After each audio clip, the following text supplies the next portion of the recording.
Good afternoon to all. I'm Shakwiles, Assistant Professor of English, handling English for Engineers for the first year students and the first semester. In this video lecture series, we are going to talk about the topic reading comprehension. So, what is this called reading comprehension?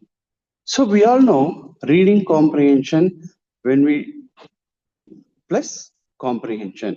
So reading is a kind of an activity in which we read anything which we get in our hands in order to learn something or in order to acquire something as a knowledge or whatever it is, like a book or any newspapers or any playbook or any novels, short stories, fiction or textbooks, academics, all these things. At the end of the reading, what is the ultimatum or what is the agenda of reading? So, in order to understand something, in order to gain something, in order to understand or gain something as a knowledge, we do reading, isn't it? And based on the purpose, we do this reading comprehension. Some people read for pleasure seeking, some people read for time passing, some people read for knowledge gaining, some people read for sharing their knowledge for the audience and all.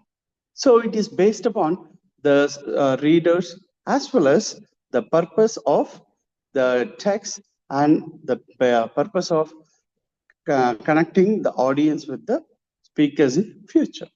But here it happens only with the single person reading comprehension. But when it has a presentation, it becomes a one-to-one or a one-to-more or more-to-more or more-to-one. But here it is all about the solo process. So let us see about the reading comprehension in the slides. So mastering reading comprehension, understanding the context, isn't it? So what is this understanding the context? Context is nothing but about the background knowledge of the reading passages or the reading text. So generally we read anything we get, isn't it? So even if we go for having a cup of tea, we will get a vada with the newspaper. By making some pass of time, we used to read something, whatever is provided in that paper. It may be newspaper, or it may be Tamil newspaper, or it may be some pamphlet, or it may be some paper, whatever it is. We simply read, and after that we crush it into the and put it into the dustbin. If we get any informative or interesting news, we immediately check it out with the for the clarification. Or else, after having the pleasure of having tea, we put it into the dustbin. So likewise, the context is also very important. So what is the context and what background we read the passage or the text we use it? Okay, so reading comprehension is an essential skill for effective learning and communication. And the contextual reading can significantly enhance understanding. That's what I said it, right? So comprehension is nothing but about understanding, the ability of understanding what we have read, whether it is for pleasure or for sharing the knowledge with others. So only when we understand what we read, we can just either take it as a knowledge gainer or else as a knowledge giver. And it also helps unlock deeper meaning in diverse texts. So diverse text is nothing but different types of texts. Okay, it may be a short story, it may be a novel, it may be a fiction, and even in fiction we have got different types of genres like a scientific fiction, fantasy fiction, then space fiction, ocean fiction. Likewise, isn't it? Also the poem. When you take poem, we have got different types of text, and the passages also we have got academic text, technical text, and also some of the logical texts or about interpretation of data. In that also we have got text. So that is what the main concept of this master reading comprehension with understanding of the concept, which gives us effective learning and communication, which also enhances the understanding capability. And next, what is this context?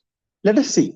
So the context is an information surrounding a word, phrase, or passage, isn't it? So surrounding a word or passage.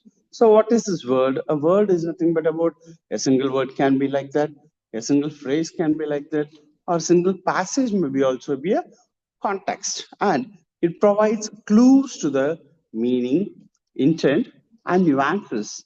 And common words have multiple definitions. A single word can have a different meanings. That is what in English and even any other languages we have got the main thing, meaning a word with multiple meanings. That is called the synonyms, wasn't it?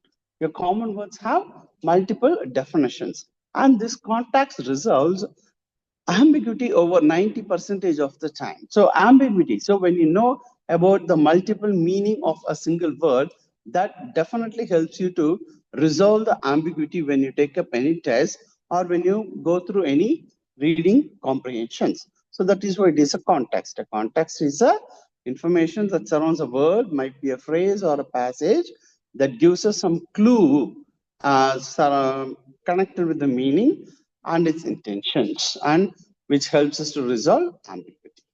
And how many types of context we do have? So according to the slide, we have highlighted the main three contexts, such as the linguistic context, situational context, cultural or historical context. So what is this linguistic context? Linguistic context is nothing but words and sentences around the specific term. And the situational context, the setting and circumstances of the communication. Third is about the cultural or historical context. So what is this cultural or historical? It may be of sociological norms, sociological beliefs, or that happens at the past events that is related to the history. Okay, so these are all the three important contexts, and we mostly used to get passages only from the three different types of context, which is about learning a language, or about under what situation the word is used, and what type of culture it is used under, and the historical background. For an example, we can say about the linguistic word as a game. Okay, so linguistically we can say the word a game is a happy, but whereas situational, it gives us a different context. And cultural and historical, it has got under lots and types of meaningful evaluations, starting from happiness, the state of mood, into that talks about the gender identity. So that is how the contextual evaluation has been transformed throughout the ages. Okay, so in this video, we have started with the reading comprehension. What is reading comprehension, and what is the purpose of reading comprehension, and how the context is understood, and what is a context, and what are all the different types of context that we have seen.